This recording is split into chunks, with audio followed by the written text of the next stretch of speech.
أهلا بيكم. في الفيديو ده هنتعلم ازاي نعمل مجسم لمنظر طبيعي على درجة كبيرة جدا من الواقعية، تقريبا ما تقدروش تفرقوه عن الحقيقة. حاولت في الفيديو ده اشرح بكل التفاصيل عشان يكون مرجع لأي حد عاوز يتعلم النوع ده من الأعمال الفنية. وبالمناسبة الموضوع أسهل مما تتخيلوا، يلا نشوف. أول حاجة بدأت بالواحة الفلين دي، كانت باقية معايا من الفيديو بتاع استوديو اليوتيوب، كنت شاري شوية حاجات وباقي عندي القطعة دي. هي السمك بتاعها يعني رفيع شوية على الشغل بتاع الديوراما، لكن مفيش مشكلة هنتصرف. خدت منها شوية الواح وخدت اللوح اللي هو الرفيع ده، لقيت العرض بتاعه مناسب، هقيس بس الطول. قست مسافة 35 سنتي، علمت علامة فوق كده وتحت عشان يبقى مستطيل بالظبط مظبوط يعني. بعد كده استخدمت المسطرة التانية دي عشان اظبط الزوايا، وطبعا نقدر نستخدم المسطرة العادية مفيش مشاكل. انا قلت لكم في الفيديو ده هحاول اخدكم معايا في التفاصيل بتاعة صناعته. بعد كده هقطع بيه المشرط، والمشرط لازم يكون حامي. بعد كده هستخدم بقى القطعة اللي أنا استخدمتها دي، مش كل شوية هقعد أقيس، هاخدها هي نفسها كنموذج، وبعدين هقطع قطع بقى كتير على الارتفاع اللي أنا عاوزه.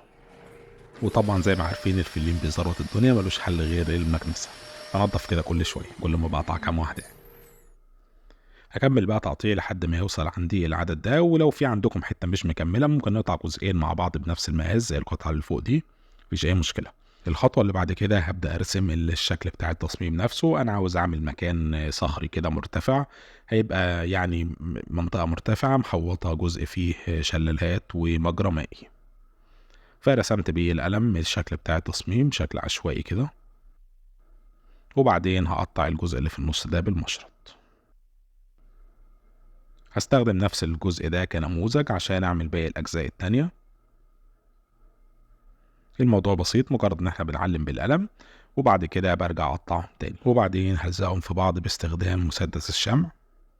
ممكن طبعا نلزق بيه الغير الابيض، بتاخد وقت اطول شوية لكنها بتكون اقوى، ما بتسيبش فراغات ما بين الفلين، لكن يعني الشمع برضو كافي. وناخد بالنا واحنا بنستخدم الشمع ان ما يكونش المسدس بتاع الشمع سخن جدا، يعني نحاول نبطله شوية، او ما يسخن جدا نوقفه شوية، لان الشمع بيدوب الفلين بكل سهولة. ده كان الارتفاع اللي عندي، عملت القطع كلها بنفس الشكل. بعدين جيت على الجزء اللي هو في اليمين ده، هعمله زي منحدر كده، فبدأت اقطع حتة منه بزاوية. اما الناحية التانية هسيبها زي ما هي، هتبقى ارتفاع صخري. بعد ما ظبطتهم بقى كان المفروض ارسم الاماكن بتاعة المية، يعني المجرى المائي اللي هيبقى فوق اللي هيبقى نازل منه الشلال. فرسمت واحد في النص وواحد على الجنب الشمال، وبعدين هخلي الاماكن اللي موجوده دي. كان ممكن اعمل حسابها في التصميم من الاول، لكن مفيش مشكله هنقطعها بالمشرط بكل بساطه.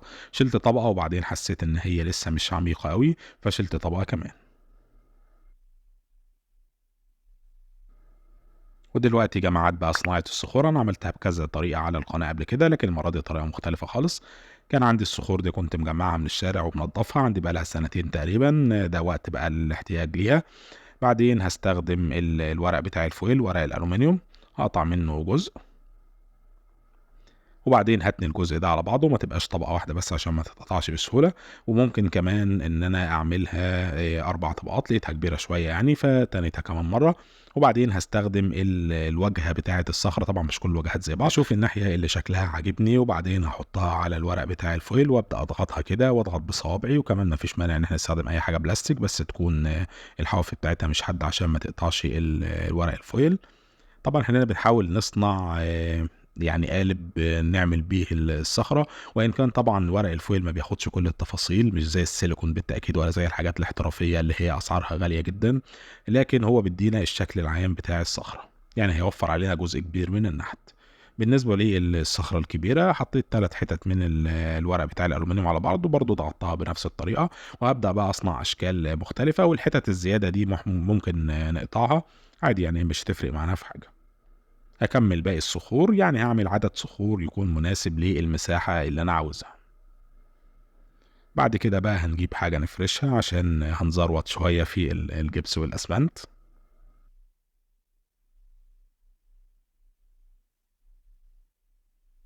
في أي حاجة كده هحط شوية مية، وبعدين هبدأ أحط خليط من الجبس والأسمنت الأبيض بنسب متساوية. الخليط ده بينشف بسرعة، فمحتاج إن الشغل بيه يكون سريع جدا. طبعًا نقدر نستخدم الجبس لوحده وهيدّينا وقت أطول في الجفاف، يعني هيدّينا في حدود 10 دقايق أو حاجة زي كده نقدر نشتغل بيه، على حسب النوع يعني اللي موجود. بعد ما خلطته كويس وطبعًا هاعمله الخليط يكون زي المَيّة شوية، سائل شوية، وبعدين هاضيفه للقالب. طبعًا أنا باحط كمية بسيطة خالص مجرد إن هي تاخد الشكل، يعني بس مجرد حاجة تغطي كده التنايات اللي موجودة عندي، ما باحطش كمية كبيرة، أنا مش عاوز الصخرة تكون سميكة ولا وزنها يكون تقيل. هاعمله وده تقريبًا بينشف في خلال 10 دقايق الخليط ده. بعد ما نشف هابدأ أشيله كده واحدة واحدة،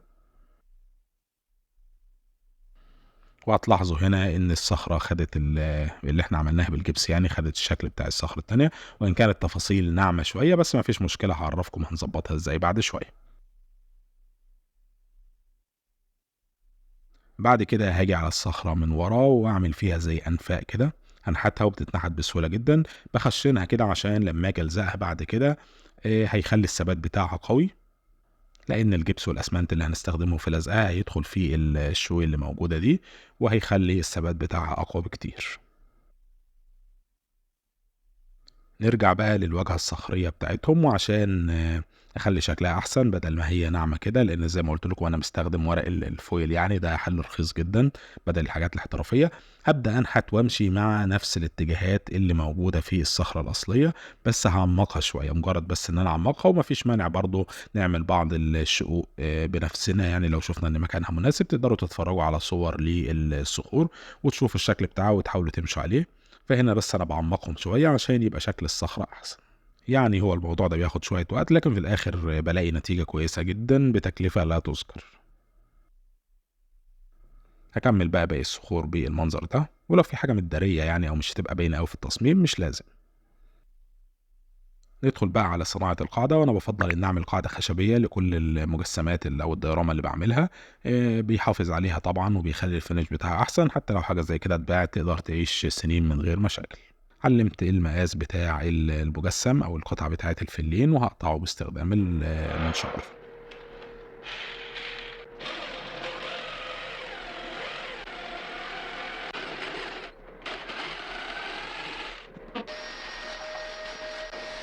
بقى عندنا قاعدة على المقاس بالضبط، هالزق فيها الفلين باستخدام الشمع، وكمان هتلاحظوا إن أنا عملت الجوانب كمان قطع من خشب أبلكاش 3 مللي، قطعتها على المقاس وبعدين هالزقها على الواجهة بتاعة الديورامة من كل اتجاه.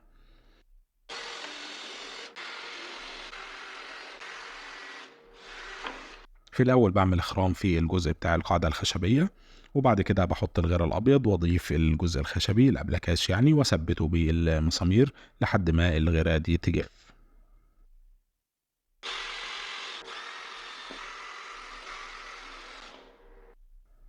وهنلاقي في أجزاء مهما يعني قطعت، لإن طبعًا ما باستخدمش حاجات احترافية أوي، باقطع كده بالنظر، فهتلاقوا في جوانب كده لسه فيها فتحات يعني، فبالزقها باللزق كده باحاول أقربها من بعضها لحد برضه ما الغيرة تنشف.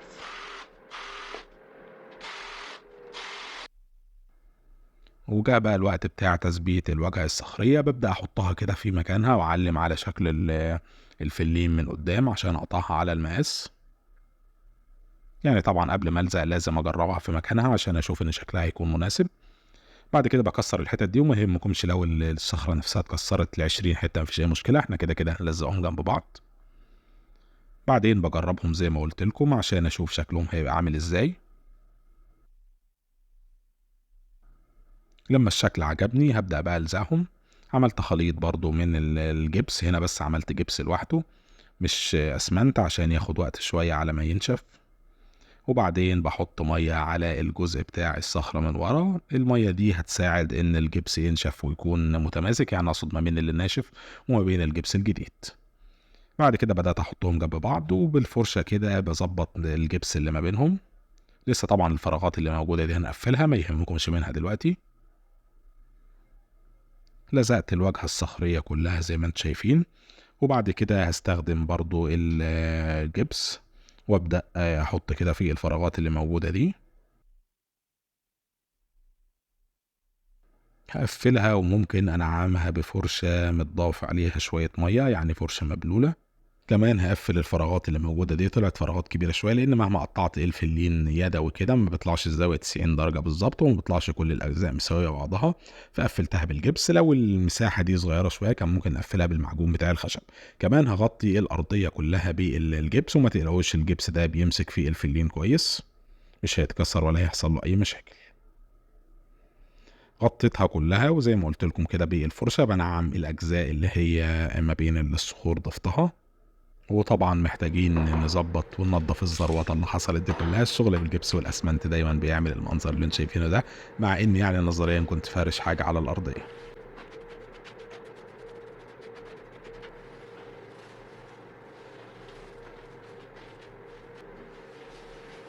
كمان هامسح المات اللي شغّال عليها دي بالمَيّة عشان الجبس بينشف وبيلزق فيها.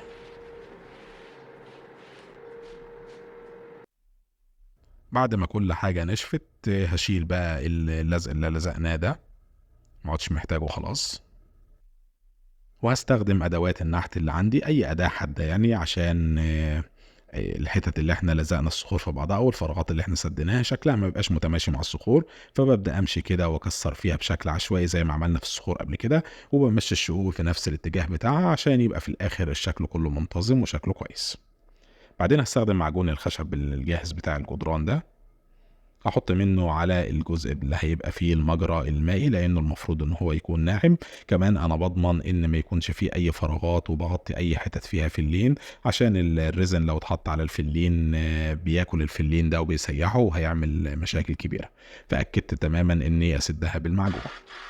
بعد كده هشيل بقى المسامير، وكمان بما إني باستخدم المعجون فقُلت أقفّل باقي الشقوق اللي موجودة دي برضه بالمعجون عشان يبقى الفينش من برّه شكله كويس. وطبعًا هاقفّل كمان الأخرام بتاعة المسامير دي، ولمّا تنشف هابقى أصنفرها.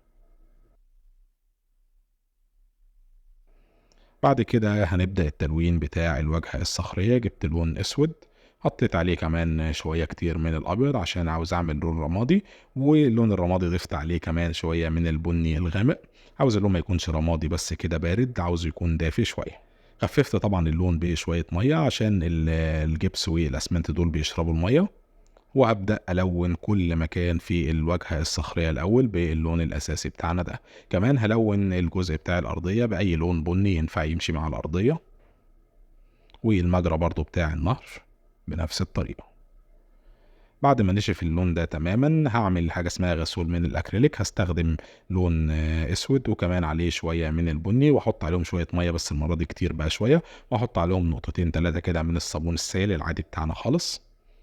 فايدة الصابون السائل ده إنه بيقلل التوتر السطحي، فبيخلّي المَيّة دي تجري في كل الشقوق، وما بتثبتش على الأجزاء المرتفعة، فبتغمّق لنا الشقوق اللي موجودة كلّها، يعني كإني باضيف كده ضِل على الصخور بمجهود بسيط جدًا.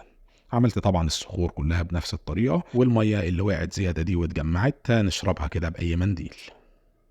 بعد كده هاخد نفس اللون البني الرمادي اللي أنا استخدمته، وهاضيف عليه شوية من الأبيض، عاوز أفتحه شوية.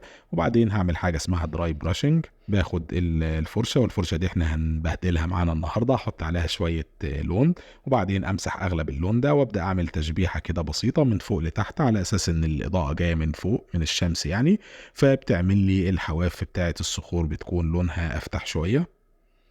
هاعمل كل حاجة. بعد كده هاستخدم اللون الأبيض بقى نفسه على طول، وأعمل كمان تشبيحة بس المرة دي أخف شوية عشان تكون الأماكن اللي هي عليها إضاءة قوية جدًا. ودلوقتي جينا لمرحلة بقى إضافة التراب على الأرضية، بس للأسف لقيت البرطمان بتاع التراب اللي عندي خلص، ما عادش فيه غير صخور، عندي بقى له ييجي سنتين، فقُلت بقى لازم أطلع أجيب شوية تراب.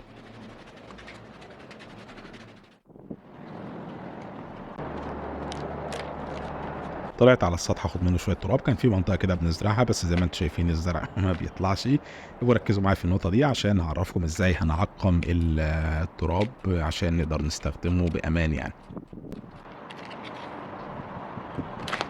جِبت شوية بالصخور بتاعتهم، لإن برضه بنحتاج الصخور.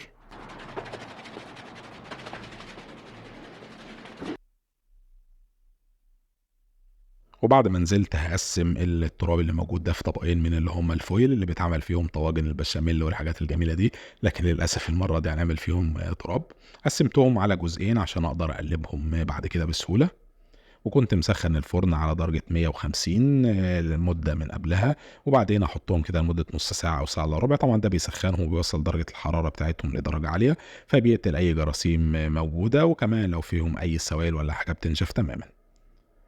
ودلوقتي يعتبر التراب متعقّم لكن لسه محتاج يتضبّط، هاجيب مصفى كده تكون ضيّقة، وبعدين هابدأ أصفّي التراب ده عشان أنا عاوز التراب الناعم خالص في جزء لوحده، وعاوز الصخور تكون في جزء لوحدها. زي ما أنتم شايفين بقى عندي تراب ناعم، وكمان عندي صخور بالحجم الصغير والكبير، بعد كده هاعبيه في البرطمان بقى لوحده، والصخور طبعًا حطيتها في مكان لوحدها. الكمية دي بتكفينا في مشاريع كتيرة جدًا يعني الحوار اللي حصل ده بيتعمل مرة واحدة وبيكون ممل شوية، لكن ممكن يكفينا تقريبًا لمدة سنتين. بعد كده خلطت شوية غِرة بالمَيّة، خففتهم شوية بالمَيّة، وبعدين هاحط التراب الناعم اللي موجود عندنا في أي غطا بلاستيك، وكمان هاستخدم شراب نايلون هيبقى زي مصفى، بس مصفى رفيّعة جدًا عشان ينزّل لي التراب الناعم تمامًا. هاغطّي الأرضية بشوية غِرة متخففة بالمَيّة، متخففة على خفيف يعني. وبعدين هاحط التراب من خلال الشراب النايلون ده. الطريقة دي بتسهّل التوزيع بتاع التراب بشكل متساوي، كمان بتنزّلي التراب الناعم خالص، لإن طبعًا إحنا بنشتغل بscale صغير جدًا، المفروض إن دي مساحة كبيرة من الأرض، فلازم أستخدم تراب صغير خالص. لو استخدمت أي حجارة هتبان إن هي كبيرة جدًا. بعد كده في كوباية حطيت شوية مَيّة وحطيت عليهم نقطتين صابون سايل، وهاقلّبهم كويس، وهاستخدم القطارة دي، ونقدر نستخدم أي حاجة بخاخ يعني والّا حاجة، هيسهّل معانا العملية. المَيّة دي مع الصابون فكرتها برضه زي ما قُلت لكم إن هي بتقلل التوتر السطحي، فبتخترق كل الطبقات بتاعة التراب دي، بتخترقها لحد العمق عشان بعد كده نقدر نلزقها كلها في بعضها، لإن طبعًا إحنا حطينا غيرة على الأرضية لكن الطبقة اللي تحت بس هي اللي نشفت فيها. بعد كده خفّفت نفس الغيرة اللي استخدمتها، خفّفتها المرّة دي بقى بالمَيّة أكتر، وضِفت نقطتين صابون سائل، وهاسقسق كده الأرضية كلّها، الغيرة هتخترق الطبقات كلّها، وبعد ساعتين هيكون التراب ده كلّه كإنه قطعة واحدة. طبعًا الأماكن اللي اتجمّع فيها مَيّة فبانشّفها كده المنديل عشان الجفاف يتم بسرعة. كمان عشان الغيرة ما تسيبش أثر ولا لمعة على التراب. بعد ساعتين كانوا نشفوا تمامًا، بعد كده هندخل بقى المرحلة اللي بتحوّل لنا العمل لشكل بقى طبيعي وجميل. هاستخدم جهاز النجيلة اللي إحنا صنعناه ده، جهاز الحشائش، أنا عملته في فيديو قبل كده، هو جهاز احترافي جدًا وعملته بطريقة بسيطة وبتكلفة لا تُذكر بالنسبة للأجهزة الاحترافية. بعد كده هاستخدم نجيلة عندي جاهزة، وأنا برضه شرحت النجيلة وهاسيب لكم الفيديوهات في الوصف وفي الجنبين عندكم. هاحط طبقة من الغِرة وهنا متخففة على خفيف خالص بالمَيّة، وممكن نستخدمها على طول مباشرةً. المهم وأنا باحط الغِرة مش هاغطي الأرضية كلها، لأ هاحطها بعشوائية كده عشان واسيب طبعًا ما بينها فراغات عشان ده شكل النجيلة في الطبيعة. بعد كده استخدمت الجهاز وزي ما أنتم شايفين هو بيعمل حاجة سحرية كده، إن هو بيشحن الfibers بتاعة النجيلة كهربيًا، ويخلّيها تنزل عمودية، فبتبقى زي النجيلة بالضبط. بعدين هاقلب المجسم واخبّط عليه كده عشان أي نجيلة ما لزقتش، لإن إحنا بنحط طبقات كتيرة. هتنزل وده بقى شكل النجيلة، هنسيبها تنشف. وطبعًا أي حد عاوز يعمل مجسمات طبيعية، الجهاز ده جهاز ضروري، يعني بيفرق كتيرة جدًا في العمل. أنا كنت الأول باعملها بشكل يدوي وكنت باطلّع نتايج مقبولة جدًا، لكن الجهاز بيسهّل الأمور أوي. وبصبعي بادوس على النجيلة بشكل عشوائي كده، بانيّم أجزاء منها وأجزاء تانية باعملها في اتجاهات مختلفة عشان كأن في ناس ماشية عليها أو حيوانات أو أيًا كان، عشان يبان شكلها طبيعي مش سجادة. طبعًا نضّفت بقى كل النجيلة الباقية من الأجزاء اللي هتبقى في المَيّة عشان ألوّنها، استخدمت ألوان بني وأخضر، البني جوّه عشان تبان المَيّة عميقة شوية، والأخضر وأنا طالع برّه كده عشان تبان لونها أفتح شوية. كمان لوّنت المجرى بتاع الأنهار بنفس الطريقة، زي ما أنتم شايفين باحط لونين جنب بعض وبعدين بادمجهم، باعمل يعني تدرج خفيف كده. وعشان أخلّي النجيلة أكتر واقعية، استخدمت شوية نجيلة لونهم أغمق شوية طولهم 6 مللي، عشان أعمل مناطق من النجيلة تكون أو الحشائش طبعًا عشان الجماعة اللي هم مش مصريين ما بيبقوش عارفين يعني إيه النجيلة. فيا جماعة الحشائش باعملها كده بشكل عشوائي على أساس إن دي في مناطق كده بيكون لون النجيلة مختلف، وفي نفس الوقت بتكون أطول شوية، بدأت أزرعهم يدويًا بشكل عشوائي زي ما أنتم شايفين. بعد كده هنجهّز بقى الريزن، لازم نعمل سَد الريزن. هاستخدم حتت من ألواح الفوم، بعد كده حطيت عليها طبقة من اللزق اللي هو الشفاف. اللزق ده طبعًا عشان الورق اللي بيكون على ألواح الفوم دي ما تلزقش في الريزن ونحتاج إن إحنا نصنفرها. وطبعًا لازم أعمل سَد كمان من جوّه على المجاري بتاع الأنهار. استخدمت الشمع زي ما أنتم شايفين كده، وبدأت أعمل السَد، باحط طبقة وبعد ما بتنشف بارجع أحط طبقة تانية تانية لحد ما اوصل للارتفاع المتوقع للريزن اللي هصبه في المكان ده. طبعا الشمع مش اختيار مناسب، في حاجات سيليكون شفاف تماما بيبقى اسمه كريستال كلير، بيبقى شفاف تماما عن الشمع، بس يعني انا عاوز ايه هستخدم الخامات اللي ممكن تلاقوها متاحه اسهل بالنسبه لكم. كمان من بره هقفل بقطع الفوم اللي عملناها، هحط لزق في الاول وبعدين الزقها واضغطها كويس جدا عشان ما اسيبش اي فراغات، وهاكد عليها بالشمع. وركزوا يا جماعه المرحله دي اهم مرحله، لان لو الريزن سرب بتبقى الدنيا اخر زروطه وبيبهدلكم اخر بهدله. هنخلط بقى الريزن بتاعنا، وفي مواقع بتحسب الكميه بتاعه الريزن زي آلات حاسبه كده، يعني اغلب الوقت بتطلع نتائج مظبوطه. انا حسبت لقيتني محتاج 350 مللي، يعني ملو الكوبايه دي. فتلاقوني بستخدم ميزان الجرامات، لان الريزن لازم يتخلط مظبوط جدا على حسب التعليمات ونوع الريزن اللي عندكم، بتضيفوا الكميه المظبوطه تماما. في انواع طبعا بتتخلط بالحجم مجرد بس بالشكل كده، لكن اللي عندي بتخلط بالجرامات. بعدين هستخدم لون اخضر، يفضل ان احنا نستخدم الوان خاصة بالريزن. وكمان كان اللون الاخضر ده المفروض احط معاه شوية بني عشان تبقى المية تبان معكرة، بس ما عنديش غير اللون الاخضر. حطيت كمية، انا طبعا بالخبرة كده عارف الكمية اللي انا محتاجها، لكن يفضل ان انتوا تضيفوا كمية بسيطة خالص من اللون وتقلبوا، ولو احتاجتوا تزودوا تاني. وقلبت الريزن، انا بقلب بالراحة جدا طبعا لمدة 3 دقايق او على حسب التعليمات. سيبكم من تسريع الفيديو، التقليب لازم يكون بالراحة عشان ما ندخلش الفقاعات بتاعة الهواء في الريزن على قد ما نقدر. وصبيت الريزن في الاماكن بتاعته، وهنا هتلاقوا السد واقف هو قدام الريزن، مش هيسرب ولا حاجه، لازم ناكد على السدود دي. والكميه اللي حسبتها طلعت مظبوطه تقريبا بالظبط، يعني اتبقى نقطتين كده حطيتهم في الجزء الكبير اللي هو تحت. النوع اللي عندي ده بيجف مبدئيا في خلال 24 ساعة، فحاليا ما فيش قدامنا غير الانتظار 24 ساعة مبدئيا يعني. بس قبل ما اسيبه بدأت كده بخشبة اوصله لبعض الاماكن اللي ما وصلهاش اللي انا عاوزها يعني. وفي المرحلة دي يفضل ان احنا نغطيه، غطيته بكرتونة عشان ما يجيش عليه اي غبار.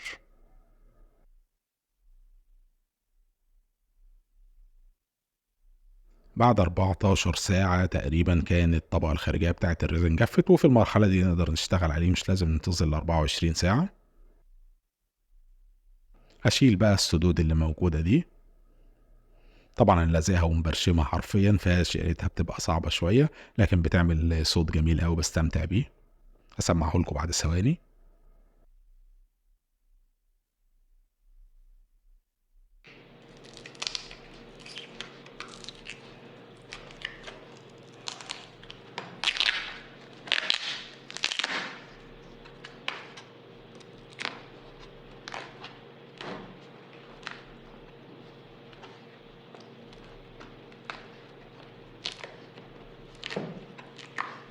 الريزن عادة لما بينشف بيبقى يعمل حافة كده مرتفعة شوية على الحرف بتاعه، فبمشرط يكون حاد. وطبعا ده ولا حد ولا نيل، انا كنت عامل بيه اسمنت وكده، بس يعني ايه كسلت اغيره. المهم ان احنا بنشيل الحافة دي،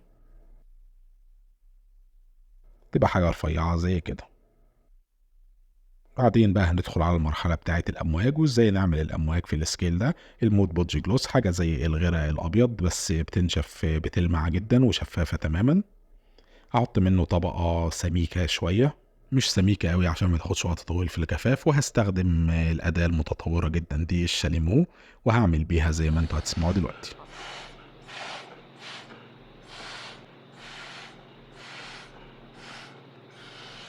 طبعا زي ما واضح قدامكم كده بنفخ بشكل عشوائي، وده بيديلنا شكل الامواج.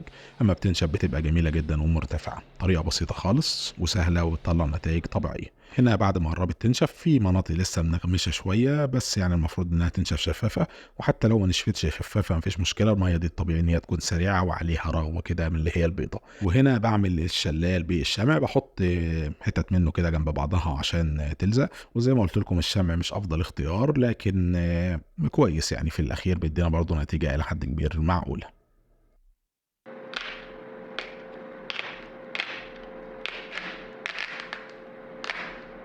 طبعا انا عملت الاجزاء دي بحيث ان هي تكون قد العرض بتاع الشلالات، فتلاقي واحد عريض والتاني رفيع شوية. احط كل جزء في مكانه واقيس الطول المناسب واقطعه على قد الطول ده بمقص، وبتقطع بسهولة، بس عاوز مقص كبير شوية عشان ما يتعبكمش. طبعًا هالزقه بالشمع، مش محتاجين نقول كده يعني، حطيت شوية من الشمع فوق ولزقته وثبّته، وكان في فراغ بسيط كده كمّلته بالشمع ولزقته برضه من تحت، عملت الناحيتين، وطبعًا أنا لزقتهم بحيث إن ارتفاعهم يكون ماشي مع الارتفاع بالضبط بتاع المجرى بتاع المياه. بعد كده بالموت بودج جلوس تاني عملت الأمواج اللي بتكون دائرية كده حوالين أماكن سقوط المَيّة، عملتها بالطريقة اللي قدّامكم دي وهاسيبها تنشف تمامًا.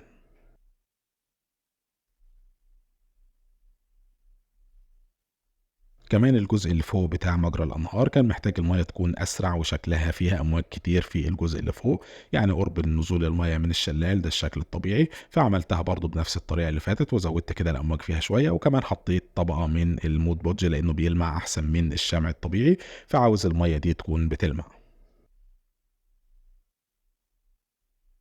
بعد كده هندخل بقى على مرحلة الشجيرات والأشجار، أنا شرحت طريقة كتير منهم قبل كده على القناة في فيديوهات سابقة، فالمرة دي بقى مش هاعملهم عشان ما اطولش الفيديو أكتر من كده، استخدمت الحاجات القديمة اللي عملتها عندي، خدت شجرة وخدت شوية شجيرات من مشاريع قديمة، كمان النباتات المجففة دي كنت شاريها من علي إكسبريس، فهاشوف الأشكال والألوان المناسبة اللي هتمشي معايا، والأحجام برضه كذلك المناسبة، لإن مش كلهم أحجامهم هتكون مناسبة لسكيل صغير زي كده.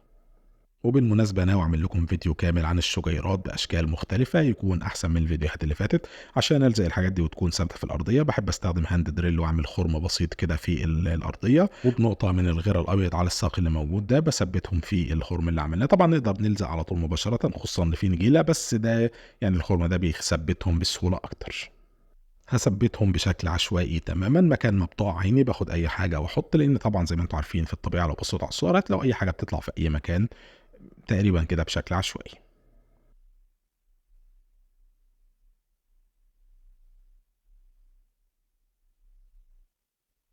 نوعت في الأشكال والألوان والأحجام عشان يدينا شكل طبيعي، وبعدها هندخل على مرحلة تثبيت الشجر. هعمل له خرم كده على قد الجذع بتاع الشجرة، وبعدين هثبتها بالغيرة الأبيض.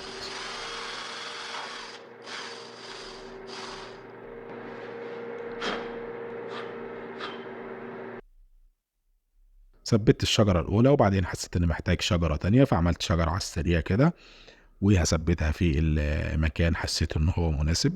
وبعد نظرة ثاقبة على المجسم حسيت إن الأرضية ناقصة حاجة، واكتشفت الحاجة دي وعرفت إيه، فنزلت الشارع اللي ورايا بسرعة. الشارع اللي ورايا ده يعتبر الشوبينج بتاعي في فروع الشجر الناشفة وأوراق الشجر، ودايما بلاقي فيه شوية خيارات كده.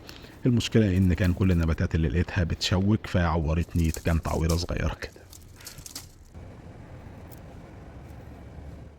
جمعت شوية وبعد كده طلعت فصلت أوراق الأشجار دي، محتاج الأوراق بس مش محتاج الجذور.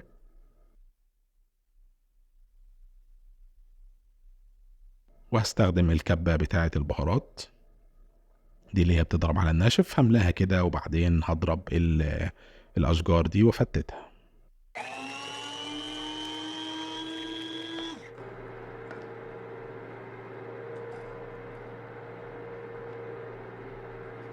أخلص الكمية كلها وأحطها في أي طبق كده أو أي كيس تبقى موجودة للاستخدام زي ما انتم شايفين المنظر بتاعها، ودي طبعا بتمثل أوراق الشجر الناشفة اللي بتبقى واقعة على الأرض. كل خطوة وإن كانت صغيرة فهي في النهاية بتفرق كتير في الواقعية، وما بتيجوا تصوروا في الآخر هتحسوا بفرقها تماما. هاحطها بشكل أساسي حوالين الأشجار في المنطقة اللي بيقع فيها الورق بتاع الشجر، وطبعا في شوية متنطورين كده في كل مكان باعتبار إن في هوا ورياح وحاجات زي كده بتحرك الحاجات دي في كل مكان. وهثبتها طبعا بالطريقة المعروفة بتاعتنا، الغيرة المتخفف بالمية بالقطارة. وعشان أعمل الطرطشة بتاعة المية طبعا ده شلال فطبيعي إن هو بيطرطش، فاستخدمت الفايبر اللي هو بتاع المخدات والدباديب، بقطع منه حتت بحجم مناسب وارتفاع مناسب. طبعا الشلال ده بسيط خالص، مش المفروض انه يعمل طرطشه كبيره كده، بس التاثير ده بحبه يعني فزودت شويه وبلزق الحته دي. وهنا كان المفروض ان دي اخر خطوه في المجسم، ان بلون الحواف بتاعته باللون الاسود، ده شيء متعارف عليه في فن الديوراما، بس اكتشفت ان لسه في خطوه قبل ما اقول لكم اني خلصت المجسم. جبت لون ابيض وهعمل بيه دراي براشنج، بحط شويه على الفرشه وامسحهم كده في كرتونه او في اي حاجه، وهعمل بيه تشبيحه كده على الميه بتاعت الشلال، لان طبيعي ان الشلالات لو شفت صورها هتلاقوا الميه بتبقى فيها رغوه كده لونها ابيض، فهعمل التاثير ده بشكل بسيط خالص. وما ننساش طبعا النهر نفسه هاجيب فرشة أصغر وأعمل تنقيط كده باللون الأبيض وأحرّص كده وأنا باعمله عشان التأثير ده لو زاد عن حدّه بيبقى شكله مش كويس. هاجي على الحواف بتاعة الأمواج اللي عملناها بالموت بودج كده وأحط النقط البيضا دي، وأكيد مش هننسى برضه المجرى بتاع الأنهار اللي فوق، وهنزوّد التأثير فيه شوية لإن المَيّة بتكون بتجري بسرعة جدًا قبل الشلال. وكده خلّصت.